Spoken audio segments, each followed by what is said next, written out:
You with more information. Rainier Avenue Radio.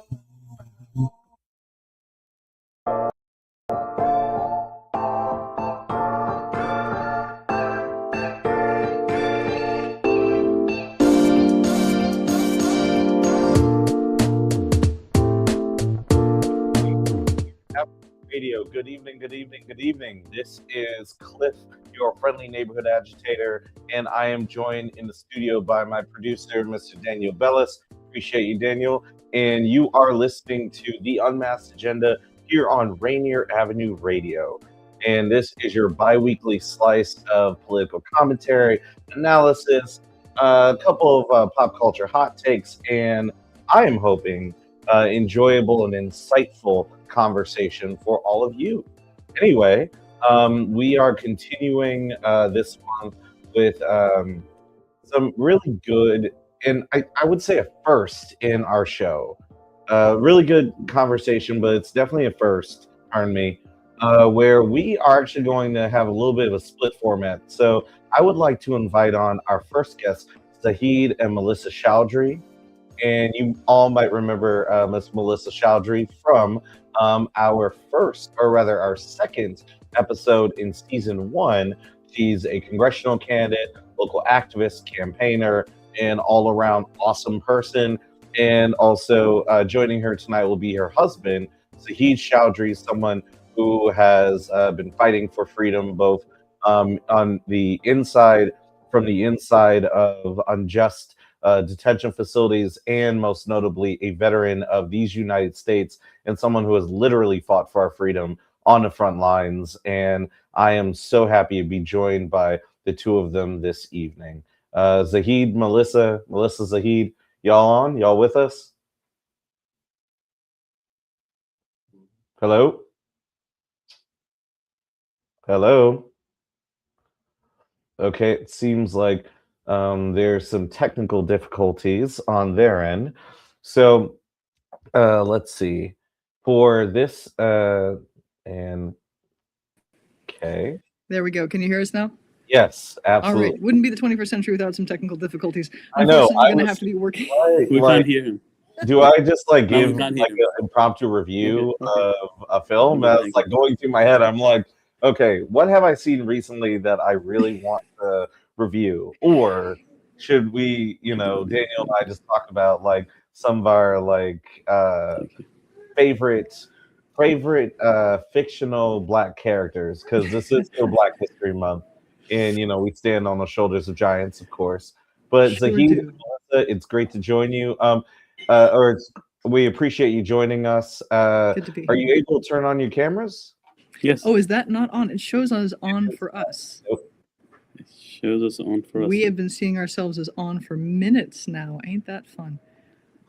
What is going on? You know what is okay? As a millennial, I'll say I have twisted the camera in my face enough, too many times, enough where I'm kind of embarrassed to say how many times I've had the camera facing the wrong way. But you know what? Let's dive into it. So how are you two doing?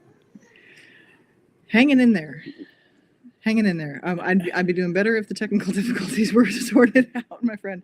But we're hanging in there. It's been incredible to have him back. But nothing can replace that time, and nothing can replace the harm that's been done, especially to the kids. Our kids are 2.5 and just over 1. One of them's sick right now. But Zahid will tell you what Selma does with him. Okay, so first we're talking about, rather than Black fictional characters, why don't we talk about real characters, real giants? Malcolm X lives in my heart. I hope he lives in your heart. The really profound people. So unfortunately they didn't stayed alive long enough, but they made changes in course of history. So Zahid, I'm glad you brought that up. And a man after my own heart. In addition to Malcolm X, Fred Hampton is someone who's close to my heart. Absolutely, the legendary Black Panther and coalition leader. And actually, I just want to take this moment to give a special shout out in maybe just a moment of silence for the late Reverend Jesse Jackson, Mm. who passed away earlier this week. Legend. May you rest in power. Thank you. Yes. I don't know if you can see our fists, but okay. But there, Yes, totally. Mean it. Aye. So, Our daughter wakes up in the middle of the night quite a few times every few days. And she comes to me and tugs at my hand and say, Baba, Baba. I said, what? Salma? And she says, Salma says to me, says, Baba, I hope they never take you again. So I thought this intergenerational trauma will end with us. It hasn't ended with us. And it is painful that, what happened to me, my father was a refugee, my grandmother was a refugee. Before that, we fought the colonizers, the British, for 200 years, the foreign invaders. And then my father saw the slaughter of his grandparents in front of his eyes as a 10-year-old boy. I thought this intergenerational trauma, which which changes our epigenetics and DNA, we hope that it will change. And it hasn't. And it's so sad to see a 2.5-year-old little girl, our daughter, going through all those pain and suffering. And then she comes in the daytime, Baba, Baba, can I sit on your lap? I said, okay, sit on my. And then she says, Baba, when I grow up, I want to be a judge. I said, what? Judge? What do you know? What is a judge? What does a judge do? Why do you want to be a judge? She said, Baba, so I can help innocent people. I wanted her to be a just child, just play and be happy. Don't worry about this grown-up world, this racism, this kind of hatred, this kind of supremacy of certain demographic. But it's so sad. So this is what the damage is, and it's painful. It's very painful. Yeah, go ahead. So if you don't mind me asking you, and I appreciate you sharing that, I would like to continue here a little bit more specifically, and I apologize for interrupting. Just want to make sure we zoom in on some of these points. So you've already shared a lot about your story, and I appreciate that. I'm wondering if you could talk a little bit about your activism, because some people may not know. And in fact, I want to highlight the book that Melissa wrote, about your story, Service and Sacrifice, One American Soldier's Fight to Defend the U.S. Constitution, the untold story of Muhammad Zahid Chaudhry. But you also are an activist, and could you share a little bit more about your activism? Sure. I have been an activist nearly all my life. So my awakening started when I went to the Japanese internment sites back in the 1990s. I went to the sites of the Japanese internment sites. I've cried there. I've meditated there all day. And I said, how could a country who talks about these things can do that? And that led me to, Malcolm X, and then led me to another thing. Then we find out that we, the people, our struggles are together. And that's why an American soldier's fight to, defend the U.S. Constitution is the same thing. That when they take away our constitutional rights, that is the glue which holds us all together. This is the foundation that we all agree on as a country. Mm-hmm. And that takes it away, then it's everything is fair game. Yeah. So those are the points that.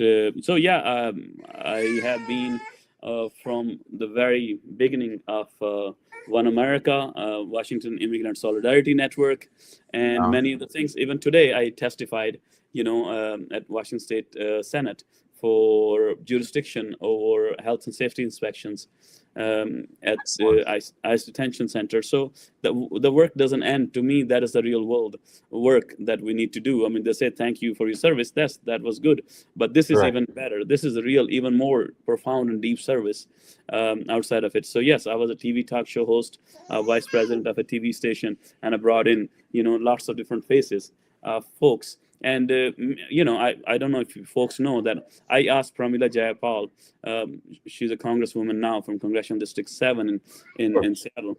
And I asked her for 8 years to run for office. 8 years. And she didn't believe in herself, but I believed in her. And she said, me, a woman? I said, yes. She said, woman of color? I said, yes. Immigrant? I said, yes, yes, yes. And So look you at should definitely have a signed copy of her biography. You have to forgive me, I forget the title, but you know the book I'm talking about, yep, right? totally, yes. Yeah, no, you're definitely owed a signed copy of that. At Totally. So these are the things. This is the struggle. We used to get arrested together at 1002nd Avenue, Seattle, outside the immigration court. And when this facility opened in 2005, in Tacoma detention, I was outside protesting. I never thought 21 years later I will be inside. Never in my wildest dream. But this is the times we live in. And 18 years ago, we went to Washington D.C. for comprehensive immigration reform. And at that time, it was only one senator, Senator John McCain, which was Right. in passing this. And guess what? Yeah, we were so close to get that passing, and we didn't. And we thought it would get better. And then Obama got elected, and this and that, and we thought, okay, we need to go home. No. Our work Right. continues. We So need to continue pressure. yes, exactly.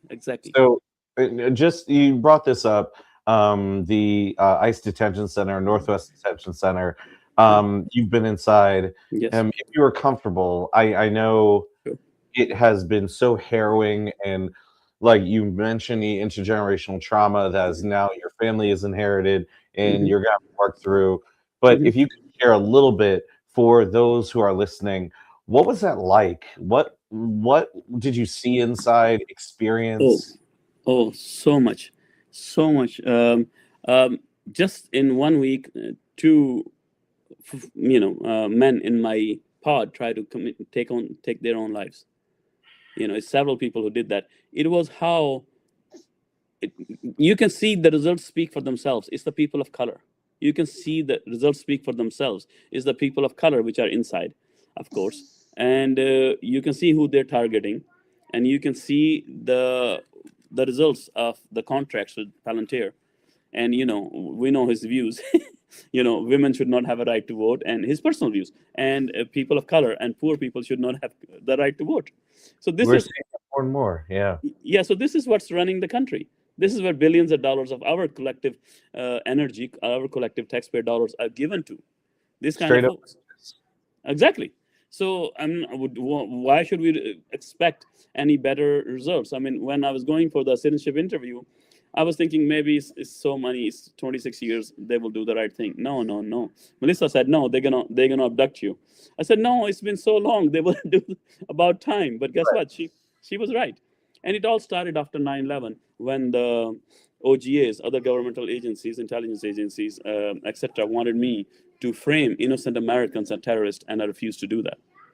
When I did not take that. This is where it started. We need to know. I know two countries, one before 9/11, one after 9/11. I know two militaries, one before 9/11 and one after 9/11, and it's the same military. So when they wanted to bribe me that, I can write my own paycheck every month, I will never have to wear the uniform again, and this and that. And, there were billions of dollars at stake. Different agencies were fighting for the billions of dollars. And they wanted me to help them, And so, but I cannot live with, framing an innocent person as a terrorist, and they get, triple, quadruple promotions, and they get billions of dollars of our taxpayer funding. No, this is just wrong.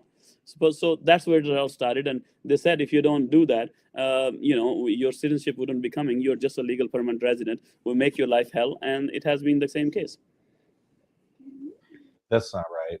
And, I just want to highlight that, again, you have a book out, and I know you talk a lot about this in your book, and we'll make sure that we highlight your book on our Instagram, as well as in the comments, or rather the description section on our YouTube channel, as well as Spotify, and description, our Spotify, our Spotify page, rather, pardon me.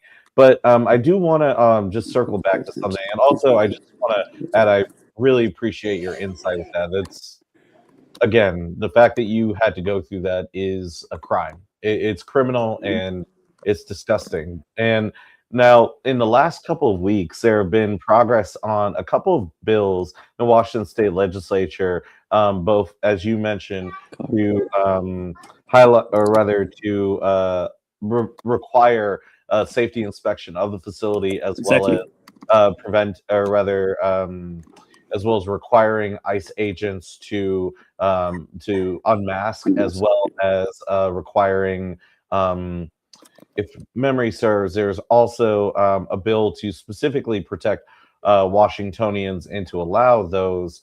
No, that's more of a local thing. A local measure to allow owners of private property to put up signs that say ICE is not allowed on this property without warrant. Zahid, and I would like Melissa to chime in on this as well. So you were in the state legislature this week, Melissa. I don't know if you were as well, but We could you both were. Yes. thoughts, both of you, on some of this legislation and where it's going, and maybe even an update on it? It's going in the right direction overall. One of the Mhm. things that drives me up the wall about politics is how slow it is. We have been seeing the federal overreach and the intense abuse on our communities for well over, going into a year now. And I mean, 6 months ago, I was speaking at someone else's rally for Kim Van Van, and I named it directly that ICE is acting as a terrorist entity right now. That's what they are doing. They're imposing terror on our communities for political gain. And yet the tools to slow roll this have to work their way through the process. But we do have dedicated people who are doing that work and pushing things through the process. I'm really grateful to our friends, Senators Orwell and Trudeau, among others, taking the lead on that SB 6286, the detention fines bill that would put serious fines on the detention center for refusing to let Washington state health inspectors in. The absolute bare minimum that we need is oversight in there. My husband lived through conditions where, I mean, the food is inadequate at best. Mental health care is often, after someone tries to kill themselves, oh, we're going to put them in solitary confinement for management convenience. No, that doesn't help anything. And medical care, quote unquote, was too often medical neglect, even rising to the level of medical violence. The absolute bare minimum we need is oversight and imposing fines in order to get that. I mean, money is the only language that this private contractor is going to listen to. There are others that are making good progress, and I'm pleased with them. But just tonight, earlier this evening, Zahid and I were just testifying in Ways and Means in support of the detention fines bill. So I sincerely hope that makes it all the way through. But it does feel like so little. It really does feel like so little, so late in the game. This has been existing for over 2 decades now. And at the federal level, the money's appropriated. ICE has been stocking up on handguns. We know that they've plugged into all the databases. We know they're watching our license plates. We know they have every intention of taking this to the next level. They're buying warehouses, for God's sake. And yet we also know that civil, local pushback matters, is effective. We're seeing across the country, we're seeing communities push back, we're seeing states push back, we're seeing cities push back, find ways to exert oversight, find ways to say not in our backyard, not in our name. And I really am grateful for the shared education that we all had. We all learned about the Holocaust. We all learned about how these things are introduced gradually and the dehumanization escalates over time. And we all were taught about how communities were able to say, oh no, like that concentration camp over the hill, like I had no idea what they were doing. We learned that when we were young, and some of us remember, first they came for, and we're standing up for each other. So I do have hope, but it's going to take a lot of fight. You know what? One thing that I think of, I just thought of, was, and I bring this up not just because it's Black History Month, but also because and Zahid, you brought up earlier that one of the cornerstones of American history has been a fight to expand civil human rights to everyone, and that shared fight amongst all of us, especially folks of color and women, including white women, and people who have not been considered fully citizens. And that original dividing line of race created that division between those who are free, those who are not, those who are citizens, those who are cattle, those and those who were not even considered equal under the law.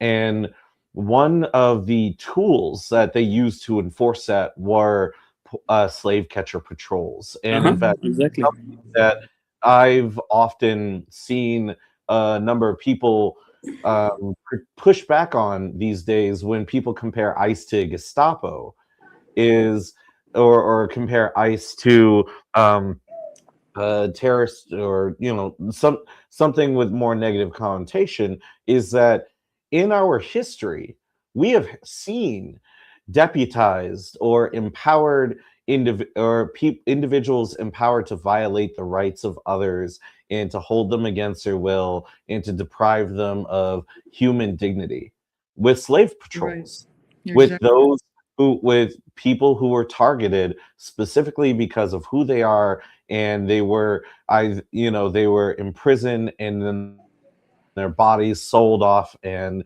used as labor and as property. And today, in a lot of these private facilities, that while and correct me if I'm wrong, Zahid, while in the Northwest Detention Center they are not utilizing prisoners as labor, that, like Melissa, you highlighted it, this is a privately owned facility that someone is making money hand over fist off of depriving our neighbors of their rights. I can't hear you. Rights enshrined in Constitution. And but anyway, before I forget, it is happening in other detention centers. It's just not happening in our detention center because there was a lawsuit, because they used to do that $1 a day. They used to do that, and they did it for a long time. Then there was a lawsuit. That's why it's not happening here, but it's still happening in the southern detention centers all over. So I want to so this is going to be a hybrid show, and we'll certainly have other opportunities, and we're definitely going to have you on. But with the last 4 minutes before we go to break and before we switch to our pre-recorded interview with Senator Saldaña, who's going to discuss her King County race, I wanted to just get a feel from you two about this sentiment that recently King County Councilmember Teresa Mosqueda wrote in an op-ed that in order to fight the Trump administration and the excesses of the Trump administration, their unconstitutional activity, King County and the city of Seattle are going to need revenue to do that. What are your thoughts on some of these proposals at the state level or motions at the local level to tax the rich in order to quote unquote Trump-proof our communities? I think taxing the rich has been a long time coming. I have enough history and economics understanding to know that back when we had a 95% marginal tax rate on the wealthiest folks, we had the strongest economy the world had ever seen, because all of that excess revenue, that wealth that was accumulating at the top, was being reinvested where it belonged, in the communities and the societies and the infrastructure that gave rise to their ability to procure that wealth. We should not be allowing predatory exploitation to calcify and seize all of our community's money at the top. We need to be recirculating that, and that's been true for a long, long time. So basically any move towards taxing the rich and investing in protecting our communities, the ones who are the real wealth of America, the actual economic engine of our society, and more than economics, the human beings who are here, the people who make up our city, our country, our state, that is absolutely a step in the right direction, and we should be pursuing it with all deliberate speed. Thank you. Absolutely. So, Zahid, I want to give you a final word. We have 1 minute before we go to our commercials. What do you want to say to our audience about either the continuing struggle against these human rights abuses, or about your story, or about both? So inside, I learned a lot, and I interviewed lots of folks. Because I interview. So I worked for a Surgeon General as a mental health specialist. That was my primary MOS. So we need to, first and foremost, I'll give you an example. This guy from Eastern Washington has been living there for 20 years, had kids and family and everything, never any problem with the law. His wife pushed him to get a driver's license. As soon as he got the driver's license, he got arrested. So you need to know there's few different ways the Department of Licensing is sharing that data. One of those holes, back-end holes, has been plugged. Others are open. So same with license plus plate readers, and they are 24/7 cameras. When our city, our county, our state, collective taxpayers, sales tax and all that, paid for those things, and now they're sharing that and they're selling the same product that we paid for to the federals. It should not be allowed. That's why the city after city now is unplugging those license plate readers and other things this 24/7 surveillance. We always know when they increase the surveillance on communities of color, we have again and again in the history of our country, we have seen the results. So this over policing needs to end. And our, many years ago, I asked for Department of Licenses Director Pamela Gallagher's resignation, and she resigned the next day. And I think we are at the same place again. That why they're sharing all the data. There's a great University of Washington professor. I will share that slides with you. And this is what's happening here and now. And this is how people go and do their things and do address change and this and that. And then the ICE arrests them, abducts them. Yeah. And thank you. Thank you for that. That's an important point. And so before we go to a break, I just want to point out for our listeners, this again is the Unmasked Agenda here on Rainier Avenue Radio, and we're glad you're joining us. We just had a great conversation with Mrs. and Mr. Zahid, Melissa and Zahid Chaudhry, and also we have a Call to Conscience Museum this month. It's open past this weekend, and tours are currently happening Thursdays and Fridays from 3 to 7 p.m. But before I forget, thank you so much, Melissa, Zahid, for joining us. And we will have you back on the show in due time and continue to follow the story. And feel free to check out the Call of Conscience exhibit that is, and you can get your tickets at calltoconscience.world. And also feel free to donate to Rainier Avenue Radio via Venmo. And with that, when we come back, we will air our interview with Senator Rebecca Saldaña of 37th. Right on. Take care, Cliff. Thank you so much.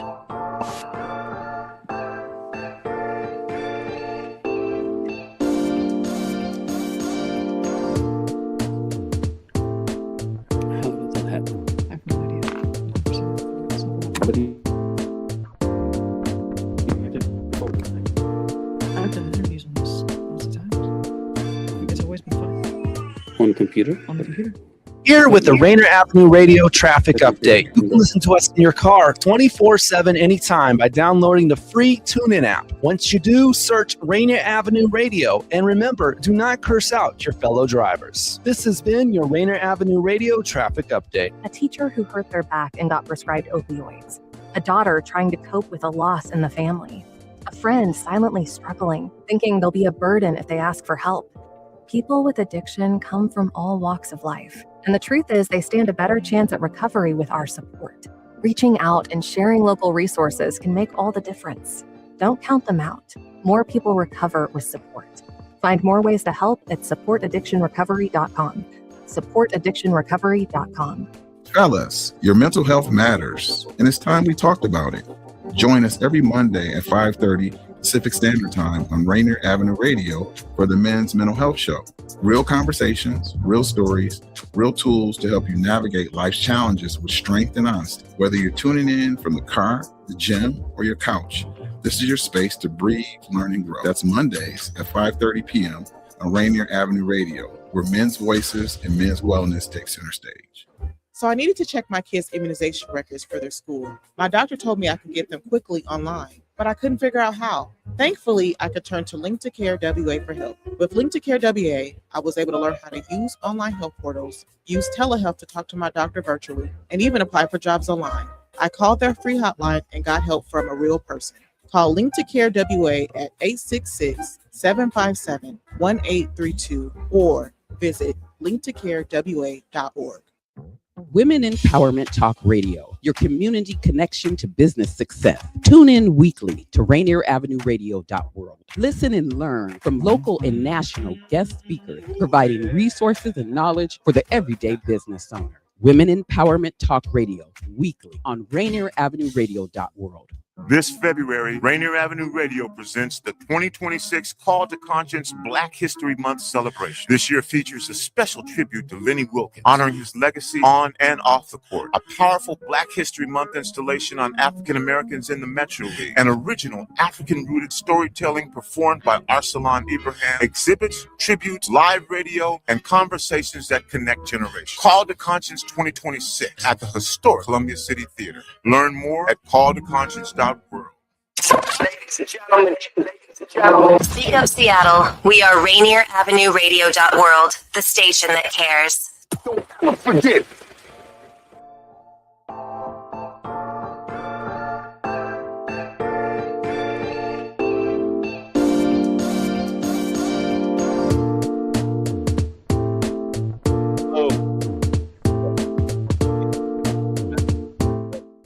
on Rainier Avenue Radio. Hello, hello, hello.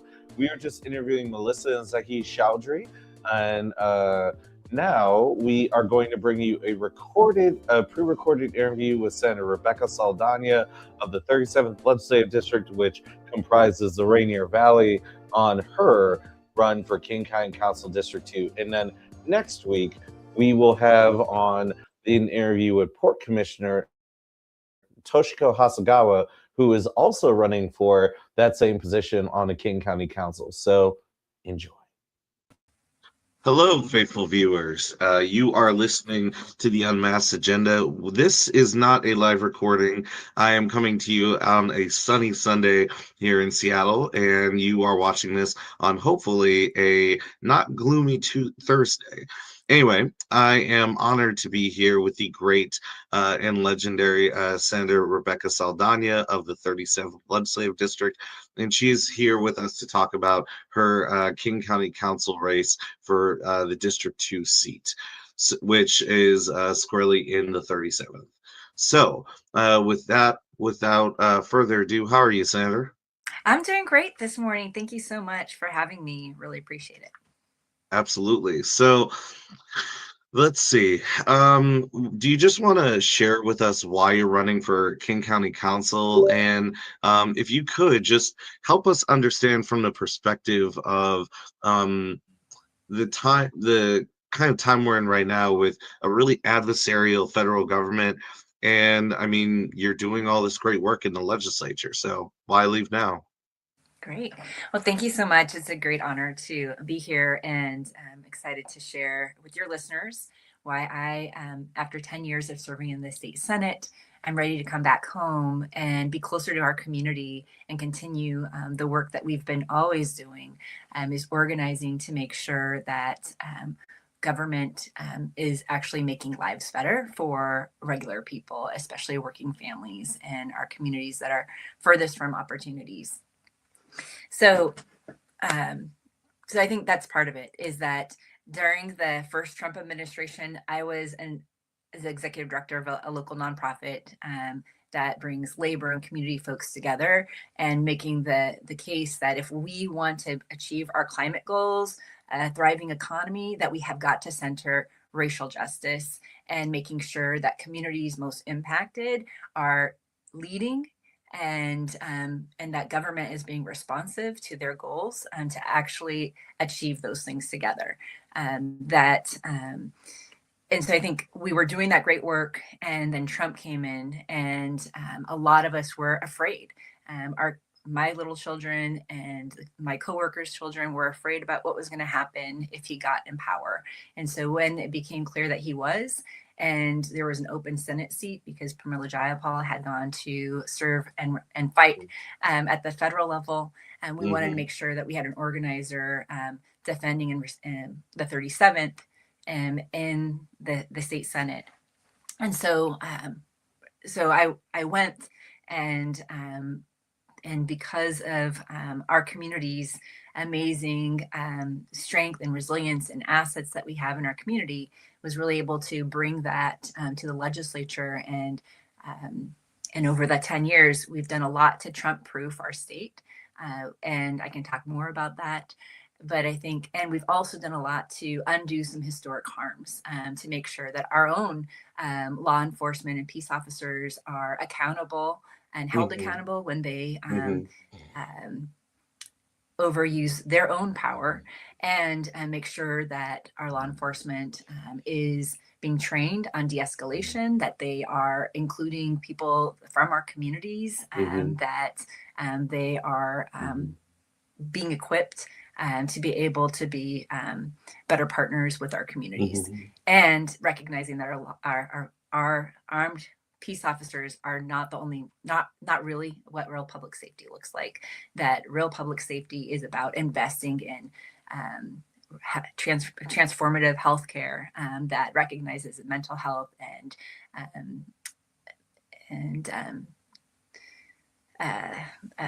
substance use disorders are actual healthcare issues and diseases that need to be treated from a public health perspective. It means investing in prevention, folks. So I know I've gotten a little long, but I think part of it is we've done a lot of trying to free space up from the state government to be able to allow our local communities to have more resources and tools.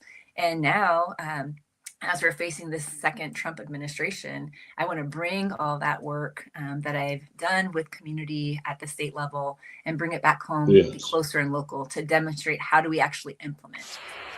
And with Gurmai and Katie in the executive branch at the local level, being able to be a partner with them to actually demonstrate that in hard times, even with difficult budgets, if you have values, if you're with the people, you can get a lot done. And this is actually the moment where we demonstrate where our values are and how are we going to make sure that our democracy, our local democracy, is strong and connected to our people. So I want to clarify something because a theme kept coming up, right? It's like bringing a lot of this work home locally. And by the way, thank you for that explanation. It's perfect. And also, don't worry, it's Sunday. I know I'm going to put my words through this. I just appreciate you making the time. So bringing this work home locally, what specific tools does the county have to help Trump-proof our city and our region? Yeah, so when we passed Keep Washington Working, which says that we cannot use our state resources, our Washington taxpayers' dollars, neither our state nor our locals should be. And were you a sponsor on that? I thought you were. I was a co-sponsor. It was actually in 2017. I was brand new, and Senator Wellman had worked with the Latino Civic Alliance, and so I would say I was her the organizing partner with her, working on the Senate side to make sure that we had the strongest policy in place, and also making sure that it actually would really deliver. Because it's one thing to make great promises, but if you don't have the ability to actually defend it in court and be able to make sure that it's there when people need it, then it just sounds good, but it doesn't actually make a difference. And so that's what Keep Washington Working is. And it required constant vigilance to make sure that our state agencies data sharing practices or policies continue to get updated, because this Trump administration is not even behaving like the last Trump administration. And so we've had to really double down and make sure that we are putting in extra safeguards, because he's no longer respecting HIPAA. He's no longer respecting his own federal laws, let alone morality. He's like, what rule of law? What decency? Yeah, but I mean, and I speak about Keep Washington Working because last year we have a new grant program and gave locals, including King County Taxing Authority, to support public safety. But it was really important when we talk about public safety, it is much more expansive public safety. So those dollars can be used to strengthen our crisis care centers and behavioral health professionals in the field. It can be used to add more officers. It could be used in creative ways around public health and prevention. But in order to get those grants or have that taxing authority, locals need to demonstrate that they have their own plans in practice and in place to make sure that they're abiding by Keep Washington Working. So I think there's a lot we can do in terms of really King County is the first line of defense for public health and safety.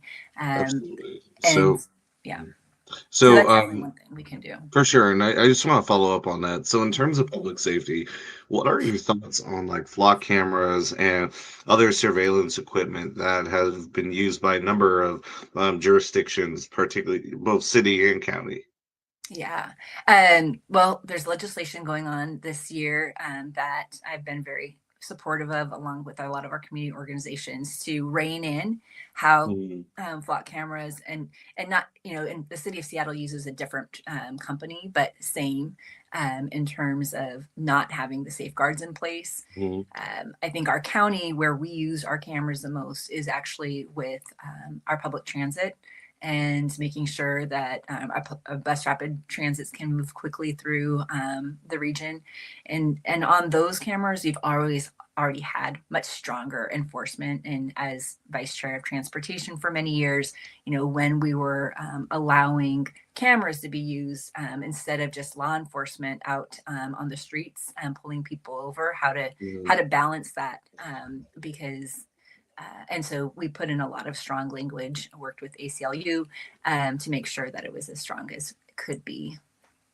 Absolutely. So I want to just kind of swiftly talk about ICE, because for a lot of, even though it's a federal agency, it's on everyone's mind. And in just the other day, actually, your opponent and Port Commissioner Toshika Hasagawa and Seattle City Councilmember Alexis Mercedes Rink announced a series of measures on within both of their jurisdictions in order to undermine ICE. So this is kind of a two-part question. The first part is, what have you done at the legislature? Well, you did already I discuss can this a talk a little little bit more about it, though. Yeah, of course. And then the second part is I feel like you've already talked a bit about it, but just kind of to crystallize it and maybe hone in on it, what would you do at the county level if you were to be elected to help resist ICE? Yeah. So, I think part of it is at the state level. Back in 2017, I worked with then Council Member Gonzalez to secure $10 million for Immigrant Legal Defense Fund, because the best way that we support immigrants is get more money into their pockets. And we've grown that fund over the years, I think, to about $25 million. And last year, added another 10 million of flexible funds to be able to support our Office of Immigrant and Refugee Affairs, and to be able to partner with Northwest Immigrant Rights Project, WISN, which is the Washington Immigrant Solidarity Network, and refugee immigrant settling organizations, to make sure that they're able to provide relief and support and counsel to immigrants, because every case is individual and every case needs to be, supported in that way.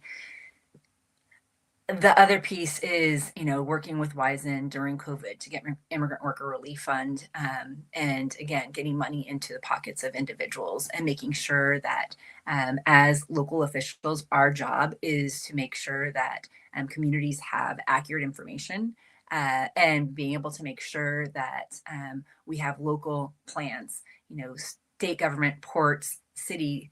They're not going to be able to save people. It's people that are going to be able to save people. So I think at the county level, where I think we have a lot of responsibility and oversight, and I know that Councilmember Barron and Mosqueda have been really pushing and leading and trying to figure out how and where the county has the strongest levers to be able to address the kidnappings of our neighbors.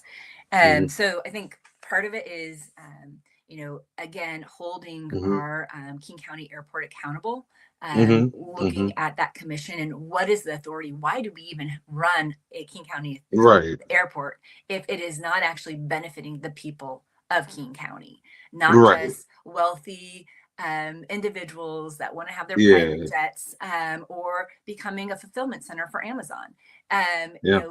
So I think there's a real question of, is this airport benefiting the people of King County? What its purpose is? And if not, then we need to be talking about what's the plan exiting out, because we cannot continue to aid and abet ICE. Why do we have like a second municipal airport, a sizable one, when SeaTac is and this is no shade on the port commissioners or anything, but and actually more on the federal government, flights getting canceled. There was a statewide commission, right, to find a second airport in the region. We have King County Airport, like you said, it's basically being used for deportations right now in a playground for the wealthy. What about us? Why can't Right. we use it for that instead of kidnapping people? Exactly. So I think that's an area where I really want to dig in and see how, through D2, we really like question and interrogate what the purpose of that airport is and why are we using taxing dollars to be able to aid and abate that. So that'd be the first thing. I think the second is, King County, while we've had a race and social equity agenda for a really long time, we have not had this. It's both immigrant and refugee communities and our LGBTQ communities do not feel seen at the county level. There is not the same kind of like, where do I go for resources? So I do think there's an opportunity, not necessarily to recreate the wheel, because I think the city of Seattle has a very strong office. The state has an office. So, but how do we really leverage that at the county level? Because we do have such a diverse group of folks, especially from D2 and our South King County, that I think we can do a much better job of connecting dots and partnering with our unincorporated communities, in particular, Skyway, White Center, Vashon, East King.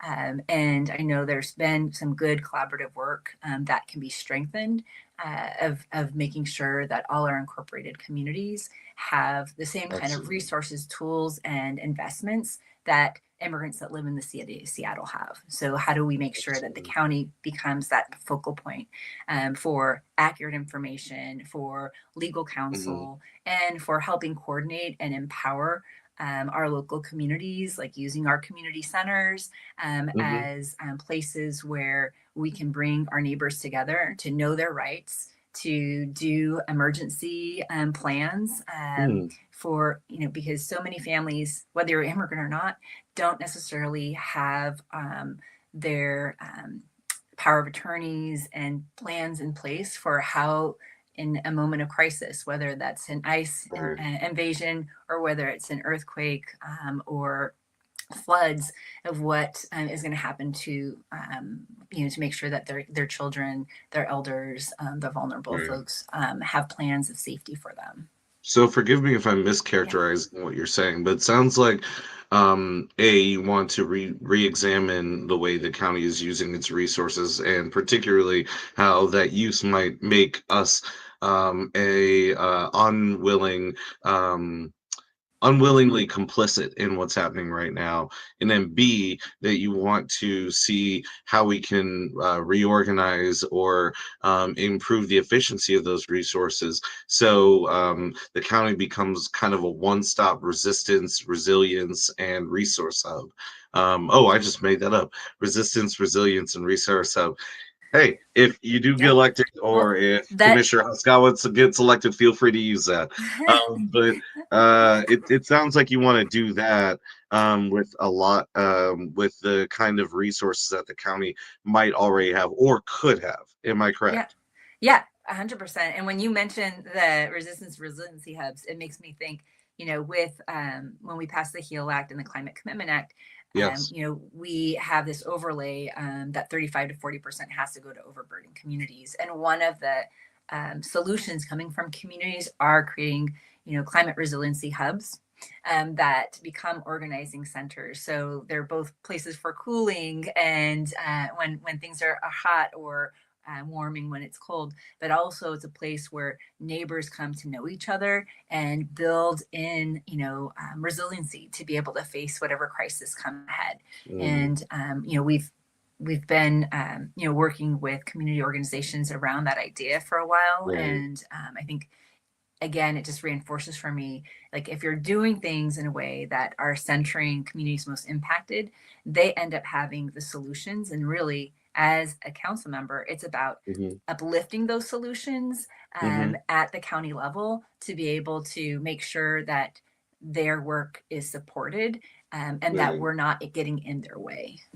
So there are two kind of rapid fire questions I want to ask you. because I want to make sure we're using being more efficient with our time. I know. It's less about you and more about me. So kind of two-part question. One, what actions would you take to support the labor movement if elected? And then two, should we tax the rich? Okay. I mean, Well, particularly from the perspective of the county. Sorry. yeah. Well, I think King County does have some ways, right, to engage with labor. The labor policies in place, right, are where they have the direct influence is unincorporated. But I think right now, for me, the biggest reason why I'd want to come to the county is that I know our budgets are tight. And it's not going to be easy, but it can't be done on the backs of the workers that are providing the essential public service, whether it's our public health workers, whether it's our behavioral health workers, whether it's the people at Harborview. We need to make sure that we are partnering with our frontline workers and their representatives to make sure that that we're facing the budget crisis together, not at their expense. And I think the other piece is that King County can and should be the regional leader and convener around how are we building out our regional infrastructure for housing, for stormwater, for addressing our climate change issues. And so how are we actually making sure that those are all good jobs and that they're good jobs when they're being constructed and that they're helping cultivate and create good jobs once those projects are done. And so I think that's something that I bring decades of experience of working on priority hire, community and community workforce agreements, and making sure that that we're actually figuring out ways to get mutual community benefits, both for workers and for the communities that are seeing those projects come to their neighborhoods. So that I'll continue to do, and this role as a county council member. And yes, we should tax the rich. I think right now it really is the state's job to do that. And so we'll be passing the millionaires tax on Monday off of the Senate floor. And I'm really working to advocate that right now there's 5% in there for locals. I really do think that the state has a responsibility to give our locals more opportunities. So looking to raise, increase that 5%, definitely keep it. And, I think another piece is, again, looking at the taxation that we have right now, how are we actually using it for more equity? And so one thing that we did last year with communities that I've been working with for decades around equitable development initiative, I passed a law last year to give the King County more authority to be able to use their funds that they currently have for that they get from short-term rental taxation, to be able to not use it for housing that includes equitable development, because when you build equitable development housing, then it anchors communities in a way that builds their wealth, builds their power, instead of just building a housing that doesn't actually center their dignity and their needs. Yes. So we only have a few minutes left. I've known you for a long time. I have seen you fight for workers. I have seen you advocate for equitable development and affordable housing. Just through this conversation, we have learned more about your work at the state level, ever going back to, was it 2017, 2016, or 2017? Is it? Yeah. So I got appointed December 12th, 2016. So my first session was 2017. Absolutely. Yeah. And that entire time, I know from both personal experience and I definitely encourage viewers to look at your record as well, that you have been on the right side of so many issues. But just kind of like a 1-minute pitch for those that might not be familiar with you and are looking at the voting guide. Why should someone vote for you for King County Council District 2? Thank you. Well, people should vote for me because I will always center their needs, their voices, and be open to being responsive to what we think we most need. In my history, it has been about organizing our policies to work better for working people. And at this moment of time where we have a new executive, a new mayor, and we still have a federal Trump administration, we need someone that has years of experience working with our legislature, of knowing how to make policy translate into power and justice for working people. And I believe that I bring that expertise and can really make sure that the D2 position is one that is leading solutions to address our most pressing needs of housing, of real public safety, and of making sure that we have a thriving economy that works for everyone. Awesome. Well, thank you, Senator, so much for joining us. And this has been your, well, now weekly, but soon to be bi-weekly again, slice of political commentary, analysis, and also nerdy hot takes. So, and with that, this has been third episode, season 2 of the Unmasked Agenda. I have been your friendly neighborhood agitator, Cliff Cawthon, and yeah, stay righteous, everyone. Thank you.